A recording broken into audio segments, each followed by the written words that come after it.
अर्जुन उवाच अयतिः श्रद्धयोपेतो योगाच्चलितमानसः अप्राप्य योगसंसिद्धिं कां गतिं कृष्ण गच्छति. अर्जुन म्हणाला, हे कृष्ण, जो आरंभी आत्मसाक्षात्काराच्या मार्गाचा श्रद्धेने स्वीकार करतो, परंतु नंतर सांसारिक आसक्तीमुळे मार्गभ्रष्ट होतो आणि यामुळे योगसिद्धी प्राप्त करू शकत नाही, अशा अयशस्वी योग्याला कोणती गती प्राप्त होते? ते इथे भगवंतांना अर्जुनजींनी प्रश्न विचारलेला आहे. तर योग्याच्या किंवा आत्मसाक्षात्काराच्या मार्गाचे वर्णन गीतेमध्ये करण्यात आले आहे.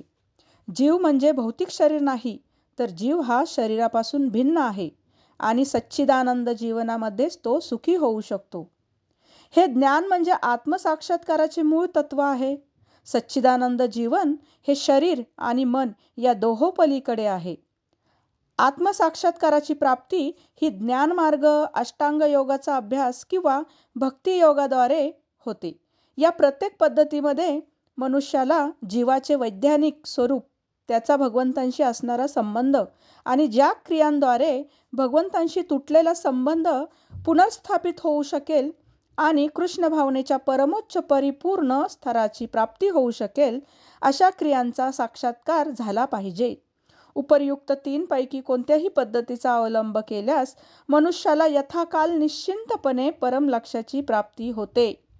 भगवंतांनी दुसऱ्या अध्यायात सांगितले की या दिव्य मार्गावर अल्पशी प्रगती केल्यानेही मनुष्याला मोक्ष प्राप्ती होऊ शकते. 3 मार्गापैकी भक्तियोग हा विशेष करून या युगासाठी योग्य आहे, कारण भगवत साक्षात्काराचा हा अत्यंत सहज सुलभ मार्ग आहे. या संबंधी पक्की खात्री करून घेण्यासाठी अर्जुनाने भगवान श्रीकृष्णांना त्यांच्या पूर्वीच्या विधानाला पुष्टी देण्याची विनंती केली.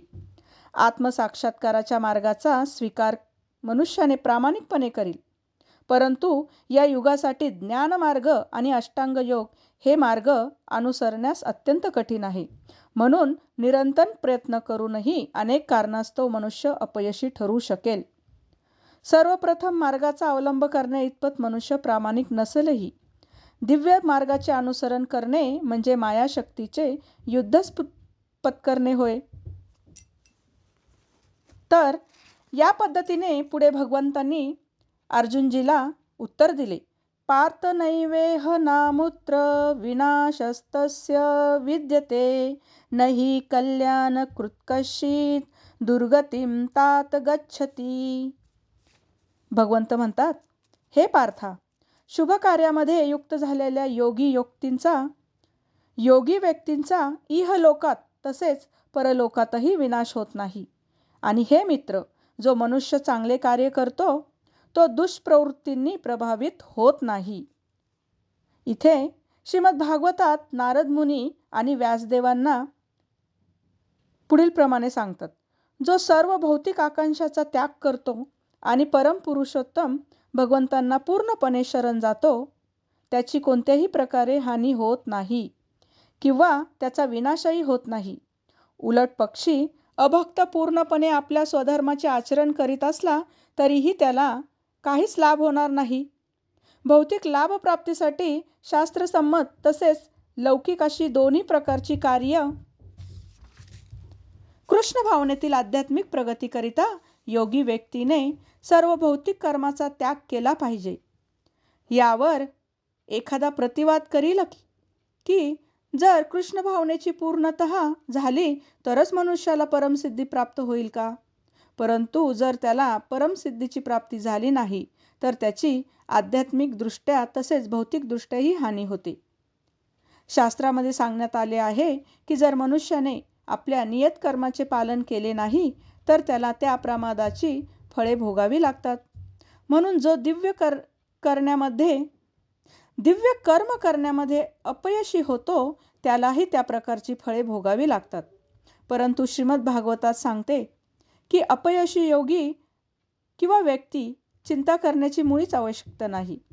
आपल्या विहित कर्माचे पालन पूर्णपणे केल्याने जरी त्याला त्याचे परिणाम भोगावे लागले तरी त्यामध्ये त्याची काहीच हानी नाही. कारण शुभ कारण कृष्ण भावनेचे विस्मरण कधीच होत नाही आणि कृष्ण भावनेमध्ये युक्त असलेला मनुष्य पुढील जन्मी जरी हलक्या कुळात जन्मला तरी तो कृष्ण भावनेत संलग्न होतो. उलट पक्षी जो मनुष्य कृष्ण भावना भावित नाही आणि केवळ विहित कर्माचे कठोरपणे पालन करतो त्याला शुभ फळ प्राप्त होईलच असे नाही. या श्लोकांचे तात्पर्य पुढीलप्रमाणे असे की मानव समाजाचे नियमित आणि अनियमित असे दोन विभाग करता येतात. पुनर्जन्म किंवा आध्यात्मिक मुक्तीच्या ज्ञानाअभावी जे केवळ पशुतुल्य इंद्रिय तृप्तीमध्ये रत आहेत ते अनियमित श्रेणीमध्ये येतात आणि जे शास्त्रोक्त विहित कर्माच्या तत्वांचे पालन करतात ते नियमित श्रेणीमध्ये येतात.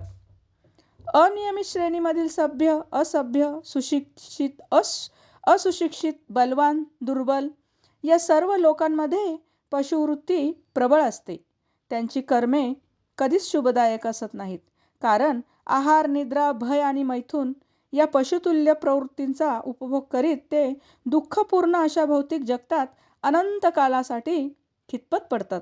या उलट जे शास्त्र नियमानुसार संयमित आहेत ते यथाअवकाश कृष्ण भावनेत उन्नत होतात आणि निश्चितच जीवनामध्ये प्रगती करतात. हरे कृष्ण.